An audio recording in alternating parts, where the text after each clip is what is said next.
자, 18번 쪽에 이제 계약금 등의 반환 채무 이행 보장 보실까요? 여기도 이제 계약금 받아놓고 나중에 매도인 쪽에서 잘못하고도 안 돌려줬을 때 매수인 보고가 안 되니까 예치합시다. 예치 명의자 그리고 예치 기관이 나왔습니다. 자, 중간에도 찾을 수 있도록 또 이제 우리 매수인 철저하게 보호한다고 보증서 발행한다고 했습니다. 잘못되면 다 책임질 보증서. 자, 거기다 이제 그 보증서를 누구 주고 찾아올까요? 자, 그 정도에서 한 문제가 나온다고 했습니다. 네. 자, 18번 쪽에서 이제 자, 그 설명 중에서 틀린 것은 여기 지문은 상당히 정말 어렵습니다. 아직은 내지는 않았습니다.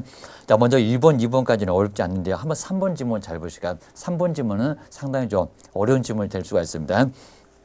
자, 먼저 3번 쪽에 보실까요? 개업 공인주사는 계약금 등을 자기 명의로 꼭 우리 명의로 그리고 자, 금융기관 등에 예치를 할 경우에 여기입니다. 계약금 등에 해당되는 금액을 보장하는 그리고 금융기관이나 또는 보증보험회사가 발행하는 그리고 보증서를 거래 당사자한테 제공을 하여야 한다. 우리 앞에 지문하고 뒤에 지문이 아주 유사합니다. 자, 먼저 보실게요. 자, 먼저 여기는 예치를 하는 경우라고 했습니다. 자, 처음에 예치할 때는 보증보험이나 공제에 가입하거나 그리고 공탁을 한다고 해야 됩니다. 근데 뒤에는 엉뚱한 수리가 나왔습니다. 예치를 하는데 보증서를 발행해서 제공한다. 그럼 중간에 찾아온다는 갑자기 지문이 됐습니다. 앞에는 예치, 뒤에는 미리 수령 전혀 안 맞습니다. 번지수가 맞지 않습니다. 어떻게 해요? 예치할 때는 보증보험이나 그리고 공제 가입을 하거나 그리고 공탁을 해야지.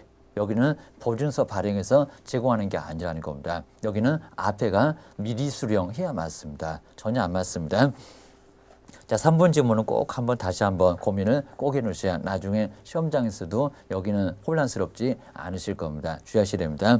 뭐 4번, 5번은 어렵지 않게 풀 수가 있는데 3번 지문이 상당히 어렵다라고 꼭 점검을 한번 해놓으셔야 됩니다. 자, 19번에 이제 중개보수하고 실비가 나오고요. 여기는 중개보수 내용 문제 하나, 특히 이제 사무소 기준인지 물건 기준인지 그리고 0.9나 0.8이나 아니면 또 주택 부분 자체가 2분의 1 이상 됐을 때 복수 용도도 나올 겁니다. 아니면 또 교환 그리고 임대차 여러 가지 다양한 내용이 있습니다. 그 정도에서 하나 특히 이제 계약금 등의 예치는 누구한테 그리고 확인했을 때는 누구한테 실비를 누구한테 받을 건지 전반적인 내용들을 한 문제로 예상을 꼭 해놓으셔야 됩니다. 자, 먼저 19번 쪽에서 중개보수 실비에 관한 설명인데 옳은 것은 뭐가 될까요? 옳은 지문 딱 하나 나올 겁니다. 자, 첫 번째 1번을 보실까요? 국토교통부 령에서 정하고 있는 중개보수의 한도는 쌍방으로부터 혹시 일방 아닐까요? 쌍방으로부터 받을 수 있는 한도이다.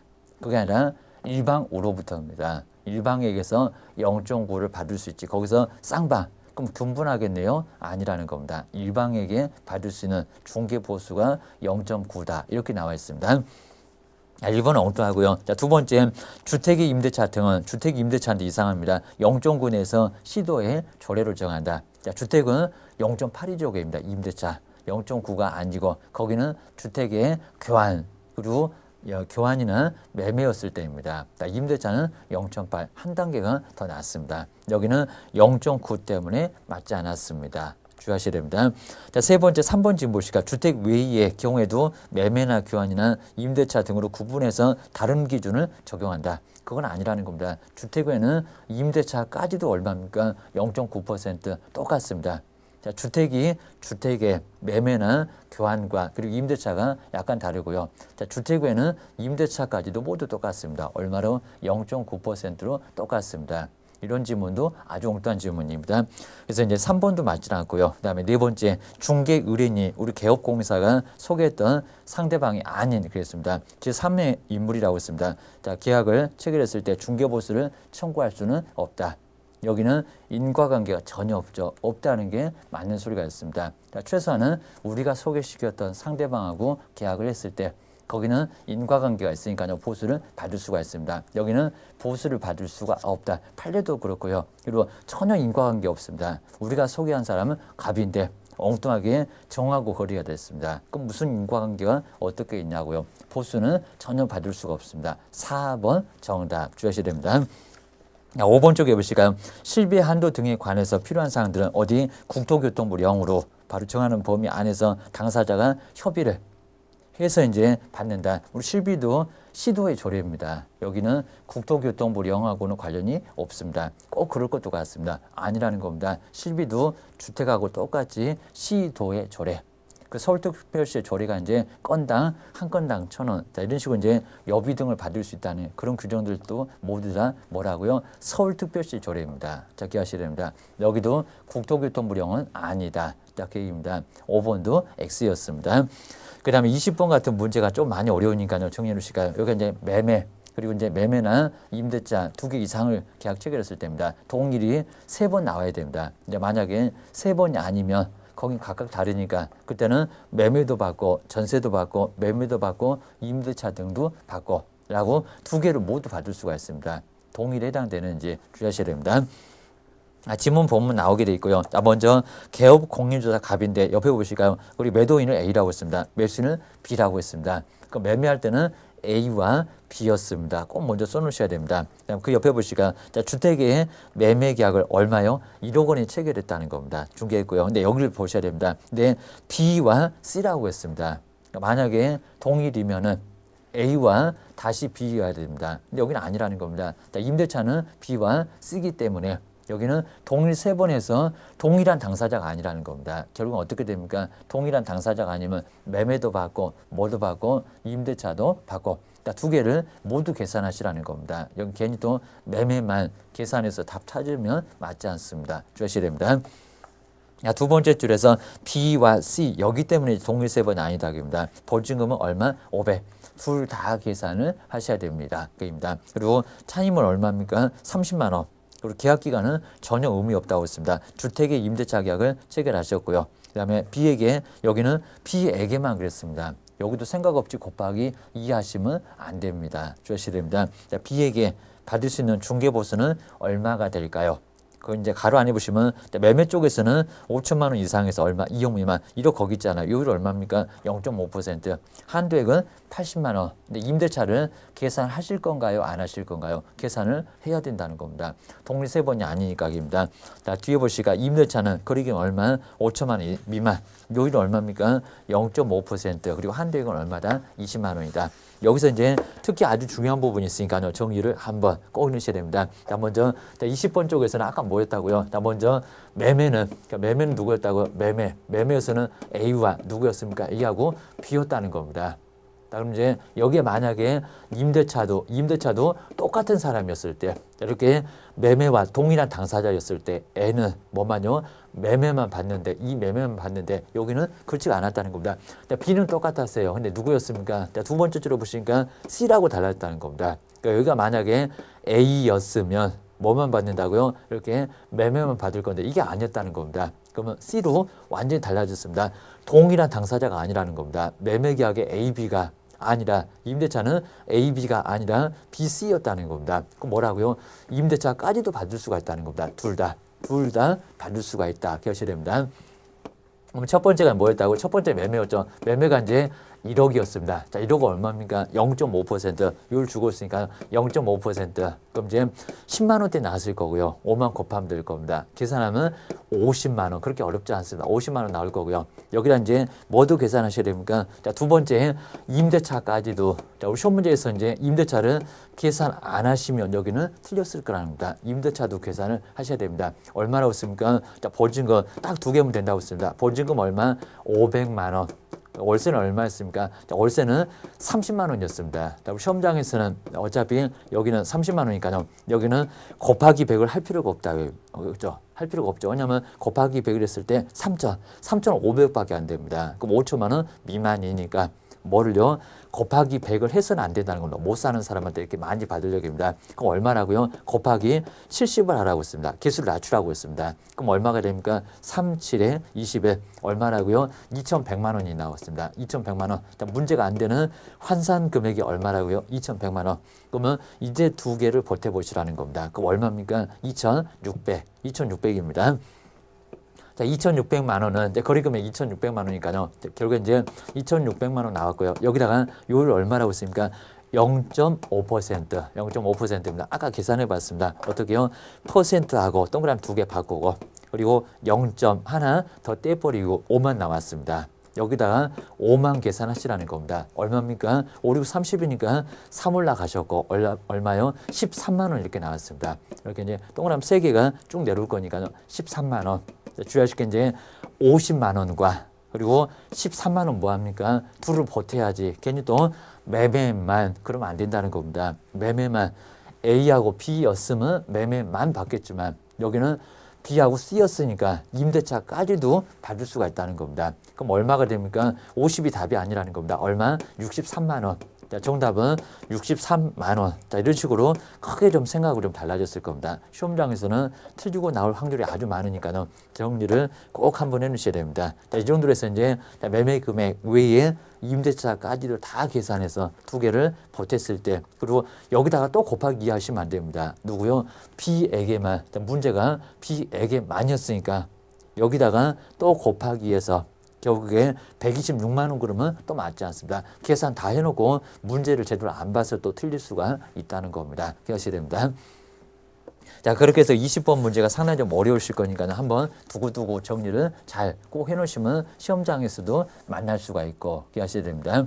그다음 21번에서 이제 공인중개사 협회 보실까요? 협회도 꼭 한 문제가 나온다고 했습니다. 여러 가지 내용, 특히 이제 운영위원회하고 공제사업 꼭 주의하셔야 됩니다. 자, 먼저 설명인데 옳은 거 보실까요? 1번에 자, 먼저 협회의 주된 사무소는 반드시 서울특별시에 두어야 되는 것은 아니다. 정확해졌죠. 예전에는 반드시 서울특별시에 두어야 한다고 했습니다. 지금은 그렇지 않다는 겁니다. 비싼 땅이다 왜 두냐? 지금은 아무데나 두어도 괜찮다는 겁니다. 정답은 바로 1번, 1번이었습니다.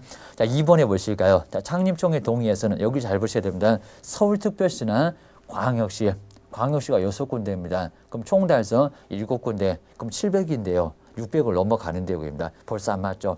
서울에서만 100이었습니다. 기억하셔야 됩니다.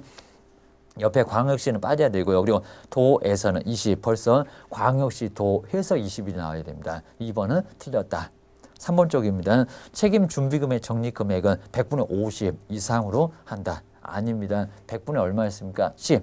우리 시험 문제가 공제료 수입액인데 거기다가 총 수입액 이렇게 나온 적이 있습니다. 협회는 여러 가지 사업을 해요. 실무 교육도 하고 여러 가지 교육도 합니다.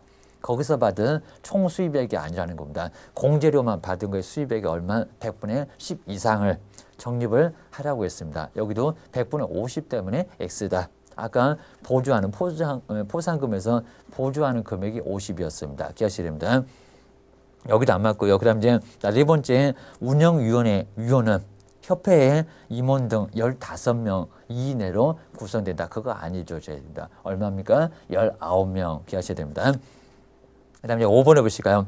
금융감독원장은 아무 때나 나오면 안 된다고 했는데 자, 임원에 대해서 징계나 해임을 요구를 하거나 자, 뒤쪽에 위반 행위를 시정하도록 명령할 수 있다. 시정명령 누가 내립니까? 국토교통부 장관. 그리고 금융감독원장은 어디서 나옵니까? 공제사업의 검사에서만 나왔습니다. 돈 전문가. 여기는 전혀 번지수가 또 맞지를 않아요. 자, 기억하셔야 됩니다. 자, 그 정도로 해서 21번도 몇 번? 1번이 바로 정답. 나머지는 어디가 틀렸나 점검을 꼭 해놓으셔야 됩니다. 거기다가 또 22번 좀 어렵게 나왔죠. 이게 이제 포상금이 이런 문제가 계속 나왔었다. 기억하셔야 됩니다. 자, 먼저 22번 보실까요? 자, 먼저 우리 공인중개사 법령상 갑과 을이 있는데 그 갑과 을이 받을 수 있는 포상금의 최대 금액은 얼마냐? 라고 했습니다. 여기서 최대 금액은 얼마 정도가 될까요? 22번도 잘 한번 풀어보셔야 됩니다. 여기도 상당히 많이 어려울 거고요. 우리 시험장에서도 이렇게 풀지 않으면 상당히 좀 어려울 수가 있으니까요. 기억을 조금 해놓으셔야 됩니다. 자, 먼저 첫 번째 보실까요? 먼저 갑은 개설 등록을 하지 아니하고 등록을 하지 않았으니까요. 포상금을 받을 수 있을 겁니다. 첫 번째는 당연히 포상 받을 수 있는 돈이 될 거고요. 자, 뒤쪽에 이제 중개업을 한 A를 뭐 했습니까? 고소를 했습니다. 근데 A를 잘 보시가 A가 뭐를 받았다고요? 여기에 기소유예. 자, 기소유예는 포상금을 줍니까 안 줍니까? 줘요. 여기는 포상금 받을 대상에는 들어간다는 겁니다. 근데 기소유예 처분을 받았다. 자, 이 정도면 포상금 받는데 문제 있다 없다? 없다. 그래서 누가 신고했으니까 갑이 신고했으니까 갑이 받을 수가 있다. A에 대해서는 받을 수가 있을 겁니다.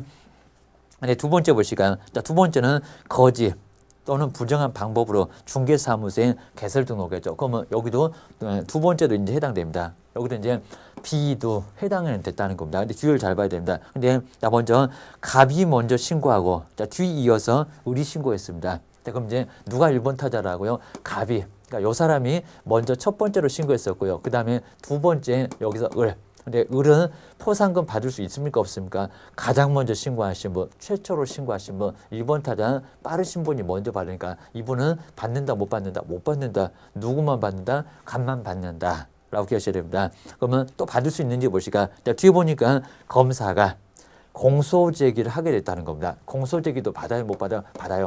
최소한 공소제기만 되면은 뭐 한다고 했습니까? 포상금은 받을 수가 있어요.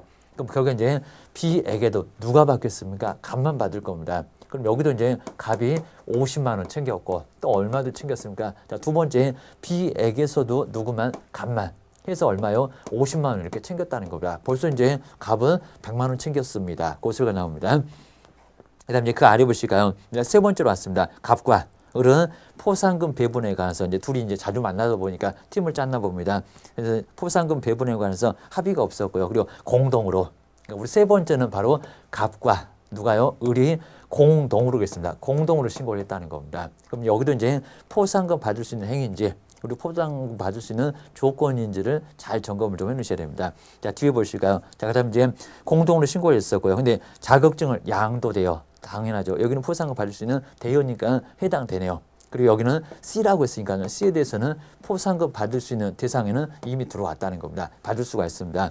자, 뒤에 한번 봐보실까요? 그리고 근데 검사가 공소제기, 그러니까 이것을 주의하셔야 됩니다. 최소한은 공소제기만 되면요. 공소제기만 되면은 자, 그 후에 뭐가 되면 무혐의가 되건 아니건 여기는 문제가 없다는 겁니다. 근데 주의하시겠습니다. 자, 먼저 공소제기 전에 무혐의 처분이 났으면 아예 포상금을 받을 수가 없는데 최소한은 공소제기만 되면은 뭐를 받는다고요? 포상금을 받습니다. 그 후에 무혐의 처분이 나도 뭐 한다고요? 포상금 받는 데는 문제가 없다는 겁니다. C는 확실하게 포상금 받습니다. 주셔야 됩니다. 그 정도로 해놓으시고요. 그다음 이제 그 다음에 이제 그 아래 또 나오죠. 바로 이제 을이라고 했습니다. 그리고 이제 여기에 등록증을 대여받은 D. 자, D는 이제 등록증을 대여받았으니까 여기도 포상금 받을 대상에 들어갔습니다. 네, 뒤에를 잘 봐야 됩니다. 그리고 이제 신고를 했는데 뒤에 보실게요. 자, 먼저 우리 검사가 뒤에서 무혐의를 했습니다. 혐의가 없다. 그러면 혐의가 없으면요. 여기에 공소제기 했을까요? 안 했을까요? 공소제기 합니까? 안 합니까? 여기는 안 했을 겁니다. 왜요? 혐의도 없는데 왜 소제기를 합니까? 입니다. 여기는 이 문장으로 공소제기는 안 했다. 여기는 공소제기 했다는 겁니다. 후에 무혐의 처분이 나면 받는데 여기는 무혐의니까 공소제기 자체를 안 했다는 겁니다. 그럼 포상금 받아요? 못 받아요? 이거는 아예 못 받습니다. 여긴 받는데 그리고 여기도 받는데 여기는 받을 수가 없다는 겁니다. 혐의가 아예 없는데요. 그러면 공소제기 안 하는 대역입니다. 여기는 받을 수 있다 없다? 없다. 기억하셔야 됩니다. 그다음 이제 마지막에 이제 우리 조건에서 이제 먼저 A, B, C, D 갑 또는 을의 신고 고발 전에 행정기관에 의해서 발각되진 않았다. 자, 먼저 발각되면은 포상금 받을 수 없을 건데 여기는 발각되진 않았다는 겁니다. 그럼 결국에 이제 우리 갑은 얼마 받았습니까? 50만 원 챙겼고 여기도 50만 원 갑이 챙겼고 여기는 공동으로 신고했는데 포상금 받을 수 있는 대상이라는 겁니다. 그런데 배분 방법에 관해서는 합의가 없었으니까 둘 똑같이 한 건당 50만 원이니까 얼마요? 여기도 25만 원.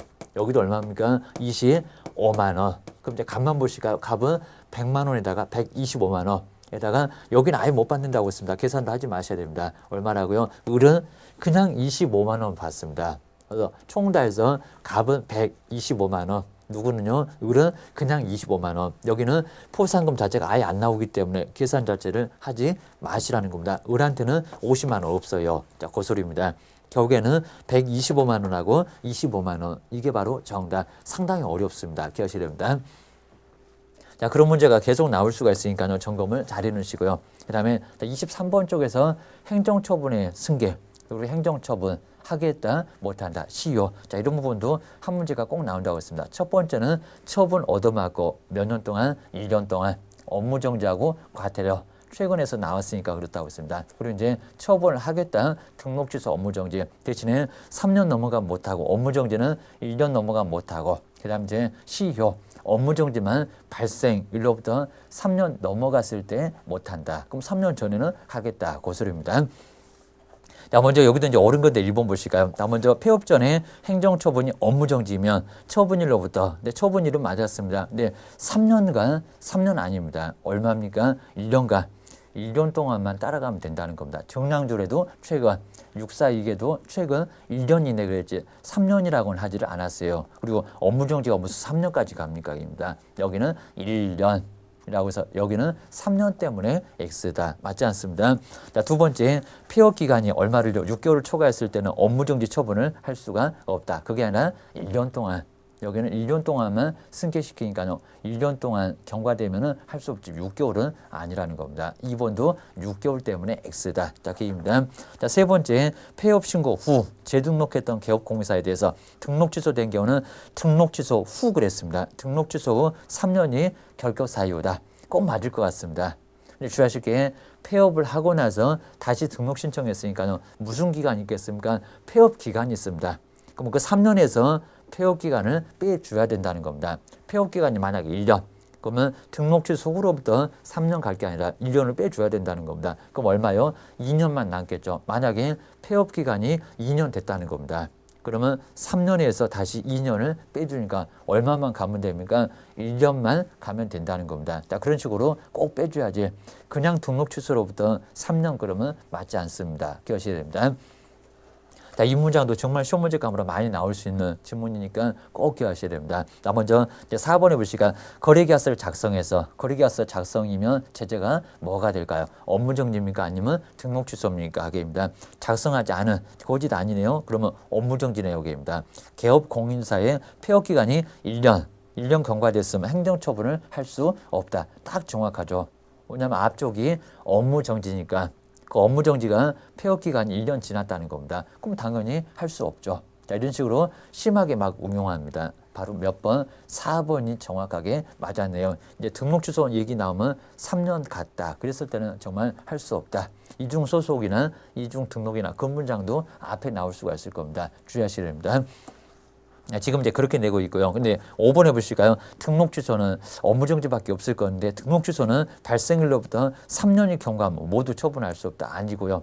뭐가? 업무정지가 하게 됩니다. 시효는 업무정지 하나밖에 없습니다. 꼭 맞을 것도 같아요. 아니라는 겁니다. 그럼 반대로 등록 취소는 3년 넘어가도 하겠다는 겁니다. 업무정지만 3년 넘어가면 못한다. 그 얘기입니다.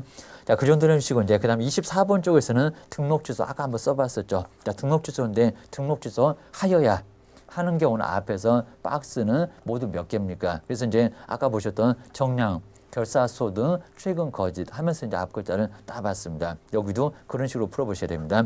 자, 먼저 첫 번째 기업번호 봅시다. 다른 사람한테 자기 성명이나 또는 상호를 사용해서 중개 업무를 하게 했을 때 여기에 상호가 나오죠. 그럼 뭐가 됩니까? 등록증을 양도되어야 했다라고 볼 수 있다는 겁니다. 첫 번째 기업번호는 절대적에 들어갑니다. 하나 나왔습니다. 두 번째 보실까요? 니은번에 둘 이상의 중개사무소를 둔 경우 642기에서 보셨죠. 여기는 등록 취소를 할 수 있습니다. 니은번은 빼셔야 됩니다. 상대적이니까 절대적 아닙니다. 지금은 한 개만 남았습니다. 다음 세 번째 보실까요? 거짓. 아까 최근 거짓에서 거짓 나왔습니다. 거짓 그 밖에 부정한 방법으로 중개사무소에 개설 등록을 했을 때 여긴 들어가죠. 아까 정량줄에 최근 거짓해서 들어갔습니다. 여기는 3개 봤는데 2개 남았습니다. 자, 그입니다. 그 다음에 1번에 보실까요? 등록 기준에 아까 642기에서 봤었죠. 등록 기준에 미달. 자, 미달이면 채우면 되죠. 그렇게 봤습니다. 여기는 상대적이지 절대적 아닙니다. 자, 결국에 1번은 빼주세요. 아닙니다. 2번에 보실까요? 아까 이제 거금 공선 봤을 건데 거래계약서에 거래 금액 등 거래 내용을 거짓으로 기재했을 때 여기 뭡니까? 거금 공선할 때 거짓이었습니다. 여기도 상대적이지 절대적 아닙니다. 아직까지는 2개입니다. 그 다음 이제 비읍번에 보실까요? 자, 업무정지 기간 중에 중개 업무 했을 때 첫 번째 정량줄에서 정지 기간 중에 중개 업무 했을 때 나오죠. 첫 번째 나왔었습니다. 그러면 여기는 3개 하나 더 이제 들어갔습니다. 비읍번은 들어가야 됩니다. 그 다음에 15번에 보실까요? 최근 1년 이내 1년 잘 보셔야 되고요. 그리고 2회 이상 업무정지 처분을 받고 네, 뒤에를 잘 보셔야 됩니다. 우리 정량줄은 업무정지만 갖고 3번입니다. 자, 뒤에 갑자기 과태료가 나왔습니다. 그러면 여기는 업무정지에 해당되는 거지 등록 취소가 아니라는 겁니다. 거긴 3명에서 나왔던 3번입니다. 같은 서부연이라도 정량줄의 3번은 업무정지만 가지고 3번입니다. 자, 15번은 절대적이 아니라고요. 왜요? 다시 과태료 때문에. 그 과태료 대신에 여기도 업무정지 나왔으면 여기도 들어갑니다. 안 들어갑니다. 얘는 빼셔야 됩니다. 자, 이응번에 보시니까 또 독점규제 나왔죠. 독점규제는 상대적이라고 금방 보셨죠. 겸임독점. 결국 얘도 빠지면 몇 개만요? 3개만. 이 3개만 해야 됩니다. 어떻게? 기업번, 지급번, 비급번. 이 3개가 바로 절대죠. 나머지는 다 상대적입니다. 자, 그 다음 25번도 이제 아까 보셨던 1년이나 징역이나 1,000만 원 이하의 벌금이 다시 나왔죠. 여기도 이제 유사 사무소 정비, 그리고 양도, 금쟁이, 표시 이렇게 앞글자 따봤습니다. 정리해 놓으셔야 됩니다. 그런데 여기는 해당하지 않는 거라고 했습니다. 첫 번째 1번 보실까요? 중개사물에 매매를 어불했을 때 우리 금쟁이가 매매 알면 초과받는다. 바로 들어가죠. 첫 번째 이당률반에 들어갑니다. 첫 번째는 맞습니다. 자, 두 번째 이중으로 중개사무소에 개설 등록을 했을 때 아까 유사 사무소에서 사무소 보였죠. 여기 두 번째도 이당률반에 들어가요. 아닌 거 고르라고 했습니다. 아직까지는 없습니다. 자, 세 번째, 개업 공인중개사에 따라서 차별적으로 정보를 공개했던 누구? 거래정보사업자. 유일하게 거래정보사업자가 정비할 때 정보 공개 잘못한 사업자 들어가요. 3번도 들어갑니다. 자, 네 번째, 개업 공인중개사가 아닌 자로서 중개사물에 표시 광고를 한 경우 제일 아랫줄에 금쟁이 표시 나왔을 겁니다. 여기도 들어가네요. 여기입니다. 이제 5번만 남았습니다. 여기입니다. 5번 바로 나왔죠. 직접 거래. 아까 증서를 직접 몇 학년입니까? 여기가 3학년이죠. 정답 몇 번입니까? 5번 이렇게 하셔야 됩니다. 자, 이런 식으로 이제 골라가시면 여기는 어렵지 않으니까요. 정리를 잘 넣으셔야 됩니다. 앞글자 정량. 아니면 유사사무소 반드시 꼭 따 놓으셔야 됩니다. 시험장 가실 때 되면 정리를 꼭 넣으셔야 됩니다. 자, 정답은 이제 5번, 25번은 5번 기억 넣으셔야 됩니다. 그다음 이제 26번도 약간 좀 까다로울 수가 있습니다. 이런 문제는 계속 추세가 됐습니다. 계속 내고 있습니다. 자, 먼저 26번에서 공인중개사법 시행령 별표에 따르면요. 거기에 과태료 부과기준 50만 원이다, 30만 원이다. 아니면 또 500에서는 200이다, 300이다, 400이다, 500이다. 아주 다양하게 있습니다. 그 별표를 꼭 주의하셔야 됩니다. 자, 먼저 구가 기준. 근데 여기서 옳은 것은 박스에서 모두 몇 개입니까? 옳은 것을 찾아보셔야 됩니다. 자, 첫 번째 기업번호 보실까요? 자, 등록증을 반납하지 않았을 때 등록증 반납. 자격증은 얼마인데? 30만 원인데. 자, 등록증 얼마입니까? 사유서도 없다고 했습니다. 봐주는 것도 없다고 했습니다. 얼마입니까? 별표가 50만 원. 등록증 50만 원입니다. 그런데 한번 옆에 보실까요? 30만 원이라고 했습니다. 맞는 게 아닙니다. 맞는 게 안 나옵니다. 자, 두 번째 보실까요? 니은번에 사무소 명칭을 사용하지 않고 성명을 표기하지 아니한 자. 하다 명칭은 아주 크다고 했습니다. 얼마입니까? 별표 50. 근데 그때 보시니까 또 여기도 30이라고 했습니다. 둘 다 또 틀렸네요. 여기입니다. 아직은 맞는 게 없습니다. 자, 디귿번에 보시니까 이전 신고를 하지 않았을 때 이전, 그리고 개시, 그리고 자격증, 그리고 설명 안 했을 때 보증 내용들 이런 것들은 얼마? 30만 원이었습니다. 한번 옆에 보실까요? 이전에다가 50. 여기도 또 안 맞았죠. 지금 3개를 봤는데 한 개도 맞는 게 없습니다. 맞는 게 안 나옵니다. 그다음에 1번에 보시니까 개시 의무를 위반했을 때 보이게 여기도 개시도 30이었습니다. 한번 보실까요? 그러면 개시도 또 20이라고 있네요. 휴업만 20개입니다. 아직도 맞는 게 없습니다. 그다음 미음번에 보실까요? 휴업이나 폐업이나 그리고 변경 재개 신고를 하지 않았을 때 휴업은 제일 싸다 20만 원. 근데 옆에 보실까요? 30이라고 해놨습니다. 그럼 결국에 이제 5개가 한 개도 맞는 게 없네요. 정답 몇 번입니까? 정답은 올해 1번이 됐습니다. 괜히도 시험장에서 설마 그러지 마시고요. 정말 모두 하나도 맞는 게 없이 모두 다 틀렸습니다. 정답은 1번. 자, 이런 식으로 시험 문제에서도 다 맞거나 다 틀리거나 해서 상당히 또 시간까지 빼앗습니다. 소신을 그냥 지키시면 됩니다. 자, 그 다음에 이제 27번에서 이제 부동산 거래 신고인데요. 부동산 거래 신고 몇 개? 2개가 나온다고 했습니다. 매매 계약 체결했을 때 60일 만에 계약 체결하고 나서 그입니다. 계약금 치르자마자 그러고 나서 60일 만에 신고하시고 그리고 신고 방법을 아주 주의하시라고 했습니다. 그리고 변경 그리고 정정 신청 주의하셔야 됩니다. 그리고 해제 등의 신고도 점검하셔야 되고요. 거기까지가 보통 이제 검증 체계는 잘 안 나오지만 거기도 주의하셔야 됩니다. 자, 먼저 틀린 건데 5번 쪽으로 보시니까 해설이 약간 좀 잘못됐을 건데 5번 보셔야 됩니다. 자, 먼저 종전토지라는 입주권의 매매의 경우에는 자, 먼저 종전 토지에 대해서 작성하고요. 여기는 틀린 건 아닙니다. 자, 뒤에 보시면 거래금액 나누는 입주권의 실제 거래 가액에서 여기를 잘 보셔야 됩니다. 실제 거래 가액에서 부담금을 포함한 혹시 여기에 제외한 그러지 않을까요? 입니다. 포함한 금액을 적는다. 그 부담금을 포함할까요? 아니면 제외할까요? 입니다. 포함입니까? 제외입니까? 제외가 맞습니다. 그래서 여기 이제 27번에서는 5번은 틀린 문장이고요. 근데 해설에서 거기 제외한 그렇게 해야 맞습니다. 해설이 약간 수정이 좀 잘 안 돼 있습니다. 여기는 포함한이 아니라 제외한 그래야 맞다는 거 기억하셔야 됩니다. 그러니까 정답은 27번은 5번이 맞기는 맞아요. 근데 해설에서 이제 조금 잘못됐으니까 그 해설을 제외한 이런 식으로 바꿔주셔야 됩니다. 그다음 28번 쪽에서 이제 공인중개사 법령사 이제 여기 이제 거래신고고요. 약간 복잡하게 우리 시험 문제도 보통 틀린 거 하나 그리고 옳은 거 하나 이런 식으로 해서 상당히 까다로운 문제는 28번 같은 걸 좀 까다롭게 냅니다. 여기도 그랬습니다. 자, 먼저 거래신고인데 설명 중에서 옳은 것은 맞는 거라고 했습니다. 1번 질문도 잘 보셔야 됩니다. 자, 먼저 내국인도 토지의 매수 용도는 기재를 해서 제출을 하여야 한다. 아닙니다. 누구만? 외국인만. 왜요? 외국인은 땅에는 용도가 다양하니까요. 땅을 왜 사는지 매수 용도가 궁금합니다. 외국인 그랬지 내국인은 아니랍니다. 기억하셔야 됩니다.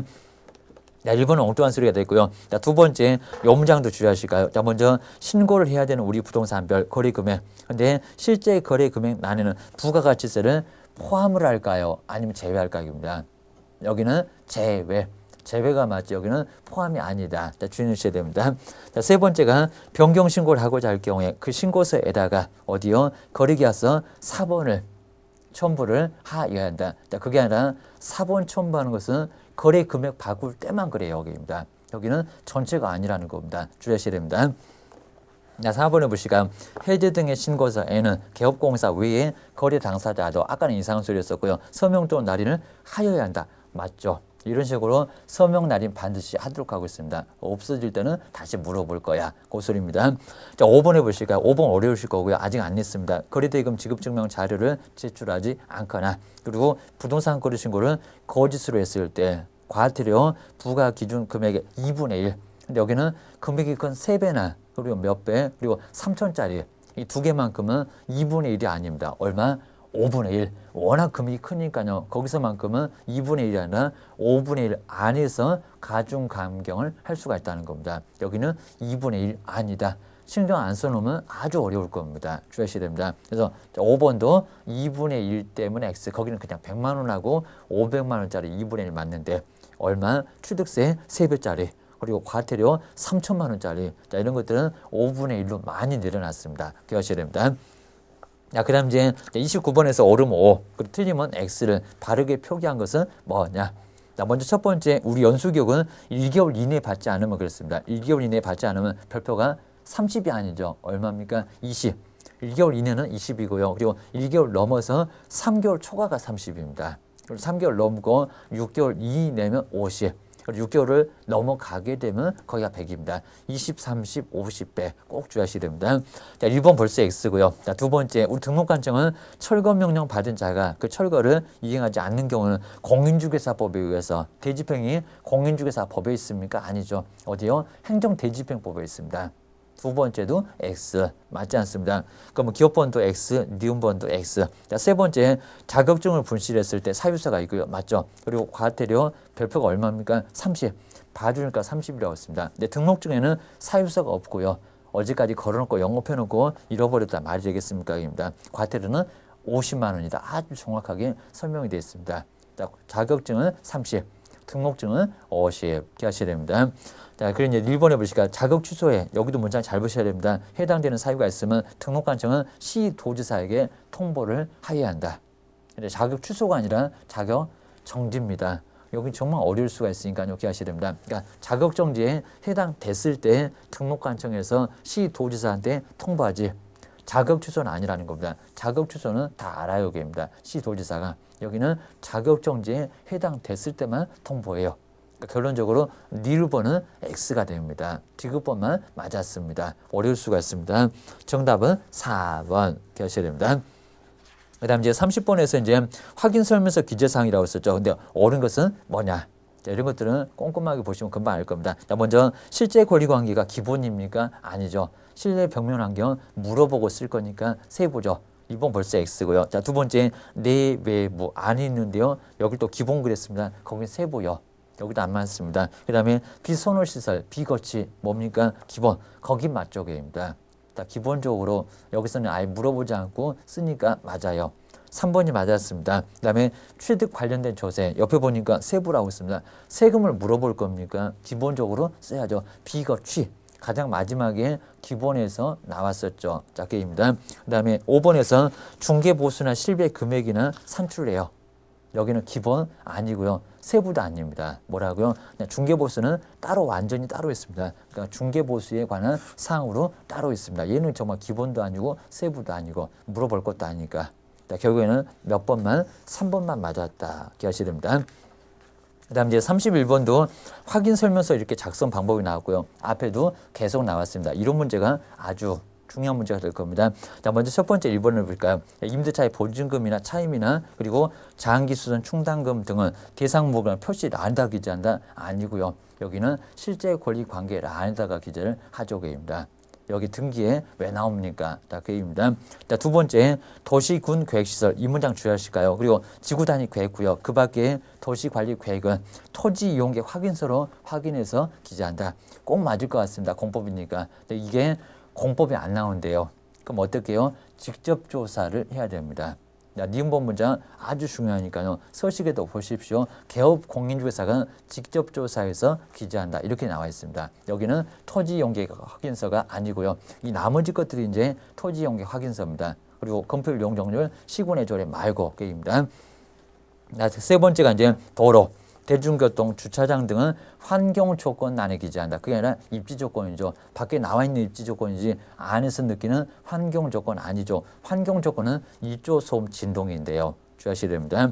자, 네 번째, 임대차의 경우는 맞죠. 그리고 개별 공시지가는 건물의 공시 가격은 적지 않아야 된다. 그죠? 여기는 사고 팔고 하는 게 아니기 때문에 세금하고 관련 없으니까 세금, 공법도 임대차는 다 필요 없다. 하셔야 됩니다. 4번이 맞았습니다. 5번에 취득 시 부담할 조세는 중개 완성 후에 지방세법의 내용을 확인해서 기재한다. 안 맞죠? 중개 완성되기 전이라고 해야 됩니다. 여기도 꼭 맞을 것 같은데 확인 설명은 완성되기 전에 하잖아요. 여기도 완성되기 전이다. 자, 5번도 지금 31번 많이 어려울 수가 있으니까요. 점검을 꼼꼼하게 꼭 해놓으셔야 됩니다. 특히 2번 꼭 주의하셔야 됩니다. 그 다음에 32번에 묘지 문제는 어렵지 않을 거고요. 설명 중에서 틀린 거 5번 쪽으로 한번 와보실까요? 자, 먼저 비법인 사안이 바로 사원입니다. 그리고 총유자의 한 사람으로서 총유물이면 지분이 있을까요? 없을까요? 얘기입니다. 종중땅, 문중땅 그 얘기입니다. 자, 뒤에 이제 임야를 사용이나 수익할 수 있다면 여기서 사용 수익이 있다고 해도 그 얘기입니다. 뒤에 보실까요? 임야에 대한 분묘 설치 행위는 총의 결의가 필요 없다가 맞을까 아니면 필요 있다가 맞을까요? 판례가 필요 있다고 했습니다. 거기는 지분 자체가 없으니까요. 반드시 총의 결의를 얻어야 된다는 겁니다. 나중에 실무하실 때 이렇게 설명하시면 안 된다는 겁니다. 필요하다는 게 판례의 입장입니다. 그다음 이제 33번에서는 거리계약서죠. 거리계약서에서 신분증 요구를 해야 될까 아니면 요구를 할 수 있을까요? 저 끝으로 가보실까요? 1번입니다. 끝에 증표를 제시할 것을 요구하여야 한다. 할 수 있다. 꼭 자료요구처럼 할 수 있다 하지 하여야 한다고 안 했어요. 자, 이런 점은 꼭 한번 주의하시라고 했습니다. 아직은 안 나왔지만 증표는 요구할 수 있습니다. 자료요구도 할 수 있다. 여기도 요구할 수 있다. 계약금 등 예치도 할 수 있다 하고 똑같습니다. 자, 1번이 바로 X였습니다. 자, 34번의 외국인 토지법도 여기도 다시 한번 나왔었죠. 여기는 약간 그래도 좀 편합니다. 자, 먼저 외국인 토지법 34번 틀린 건데 1번 보시가요. 합병이 더 포인트잖아요. 자, 먼저 법인의 합병으로 근데 60일 그랬습니다. 외국인이 토지를 취득할 경우는 여기를 보셔야 됩니다. 취득으로부터 60일 이내에 신고를 해야 한다. 얼마입니까? 합병은 6개월, 상소, 그리고 경매, 그리고 판결, 판매권 행사하고 합병, 이거는 6개월이라는 겁니다. 꼭 기억하셔야 됩니다. 시험 문제 많이 봤었고요. 그 다음에 35번도 명의신탁입니다. 아마 1차에서는 무조건 나올 거고요. 그 다음에 4번 정도는 아직은 시험 문제 안 나왔지만 여기도 상식적으로 아니면 또 윤리적으로 생각하면 맞출 수가 있을 겁니다. 한번 4번 보셔야 됩니다. 자, 먼저 부모가 자식에게 재산의 명의를 이전해 줬다는 겁니다. 근데 그렇게 이전해 주고 나서도 그 재산에 관한 관리나 처분권을 계속 행사를 하고 있다면 그렇습니다. 증여 아닌 명의신탁이라는 것이 판례다. 그건 아니라는 겁니다. 물론 이제 우리 부모님이 자식에게 넘겨줬다는 겁니다. 근데 나중에 우리 자식이 부모님은 손 떼세요. 그럼 정말 우리 부모님이 너무 황당하실 겁니다. 막 나중에 돌아가시는 만에 하실 겁니다. 살아계시면 계속 관리를 할 수 있도록 해주는 게 효도 아니겠습니까? 자, 그런 취지니까 판사도 뭐라고 했을까요? 그거는 증여 아닌 명신탁이다. 그거 아니라는 겁니다. 거기는 아무 문제 없다. 오히려 명의신탁이 아니다라고 보고 있다는 겁니다. 아버님 관리한다고 해서 자식에게 쓸 거 넘겨줬다고 그게 무슨 명의신탁이냐고입니다. 명의신탁은 아닙니다. 기억하셔야 됩니다. 우리 판례를 엉뚱하게 설명하는 게 4번이니까 주의하시고요. 그다음에 36번에서 주택임대차는 설명 중에서 틀린 것은 여기 지문은 어렵지 않을 겁니다.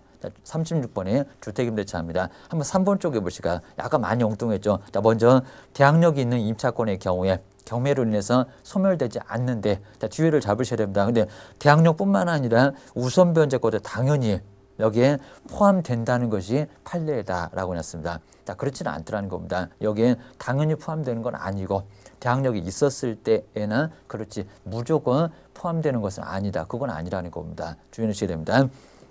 3번 쪽이 바로 이제 엉뚱한 소리고요. 그래서 여기는 대항력뿐만 아니라 그리고 우선 변제권도 당연히 포함된다. 그런 거는 아니다. 대항력도 소멸할 수 있다는 겁니다. 기억하셔야 됩니다.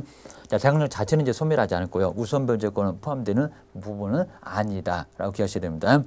자, 37번 쪽에서 이제 주택임대차 보호법 설명인데 여기는 옳은 거, 여기는 옳은 거니까 약간 좀 까다로울 수가 있을 겁니다. 먼저 1번입니다.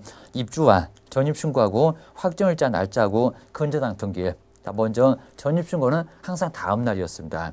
근저당은 당일일 겁니다. 누가 더 빠르겠습니까? 그랬더니 같은 날이니까 동순이다. 그건 아니라는 겁니다. 자, 근저당은 당일에 효력 발생하는데 전입신고는 언제입니까? 다음 날.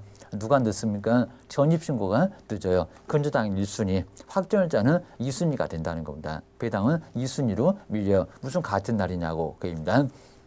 1번은 벌써 엉뚱한 소리고요. 자, 두 번째, 임대인의 동의를 얻어서 전대를 했을 때 우리 전차인이 대항력을 갖춘 다음 날에 대항력이 발생한다. 그건 아니라는 겁니다.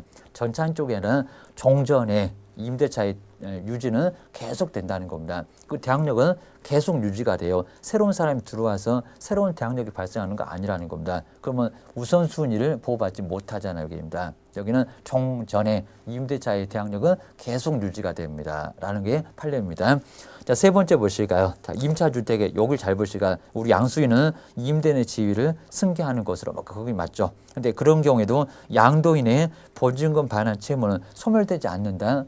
우리 양수인 쪽에서 매수인 쪽에서 승계를 받기로 했는데 왜 또 여기는 소멸되지 않습니까? 소멸되죠.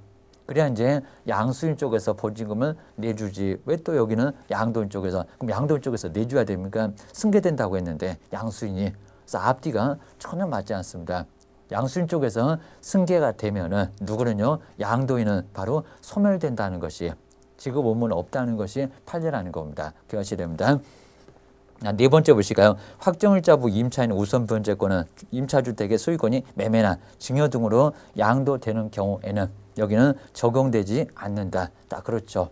여기 이제 설명 중에서 4번이 바로 맞는 지문이 됐습니다. 그래서 4번 정답 보셔야 됩니다. 자, 5번 쪽에서 이제 매매 등에서는 적용되지 않고 경매 등에서는 적용됩니다. 그리고 5번 쪽에서 보증금이 3천만 원.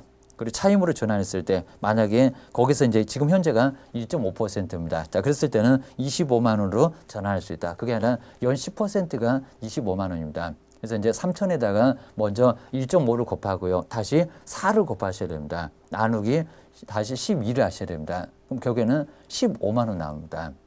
수업 시간에도 많이 해봤습니다. 여기는 25만 원이랑 15만 원으로 전환할 수 있다는 겁니다. 여기도 X 주의하셔야 됩니다. 자, 5번에 25만 원 잘못 전환한 거니까요. 나중에 크게 문제가 될 수가 있습니다. 주의하셔야 됩니다. 자, 그 다음에 이제 38번의 상가건물 임대차 보호법. 여기 이제 틀린 것은 어렵지 않고요. 3번 쪽을 한번 와보셔야 됩니다. 자, 먼저 임차인이 계약갱신을 요구하면은 갱신되는 우리 임대차입니다. 전 임대차와 동일한 조건으로 다시 갱신된 것으로 보기 때문에 여기는 특별하게 뭐 틀린 건 아니고 뒤에 보셔야 됩니다. 근데 임대는 보증금 또는 차임을 증액할 수가 없다. 증액할 수 있다. 당연히 있다는 겁니다. 주택은 5%, 상가는 얼마입니까? 상가는 9%를 증액할 수가 있어요. 주의하셔야 됩니다. 증액 못하는 거 아니라는 겁니다. 당연히 상가는 9%, 주택은 5% 증액을 할 수가 있습니다. 자, 39번에 이제 경매 쪽이 나왔고요. 자, 경매 쪽에서 설명 중에서 틀린 것은 뭐가 될까요? 여기 이제 항고보증금 냈다가 나중에 나중에 이의제기를 못하거나 이유를 대지 못하면 나중에 몰수당할 수가 있다는 겁니다. 근데 채무자가 아닌 제3자는 분명히 몰수당하는 금액이 약간 다릅니다. 그 금액이 맞게 설명되어 있는지 3번을 보셔야 됩니다.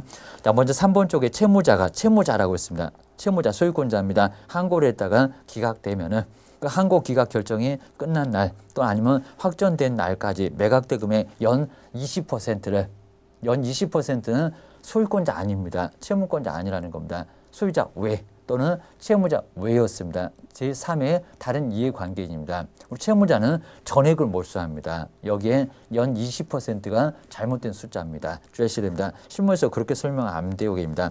금액에 대해서 반환 청구를 할 수가 없다. 그게 아니라 전액을 나중에는 반환 청구할 수 없게 된다는 겁니다. 전액을 아예 다 몰수하게 됩니다. 채무자가 왜 함부로 여기는 항고하느냐입니다. 할 말이 없잖아. 고소리입니다. 3번에서는 제3자 이해관계인들만 해당되는 퍼센트니까요. 연 20%는 여기는 잘못된 거다. 하여튼 채무자는 전액을 몰수한다라고 기억하셔야 됩니다. 자, 그럼 몰수 부분 잘 안 냈지만 정리해 놓으시고요. 그 다음 이제 40번에서 매수 신청 대리 마지막으로 설명 중에서 이제 틀린 문장이 나와 있을 겁니다. 자, 쭉 보시고 이제 5번 정도로 한번 와보시까. 5번도 표가 잘 안 날 건데요. 자, 감정가는 맞았을 겁니다. 자, 뒤에 있는 한번 1.5% 앞에 거를 잘 보셔야 됩니다.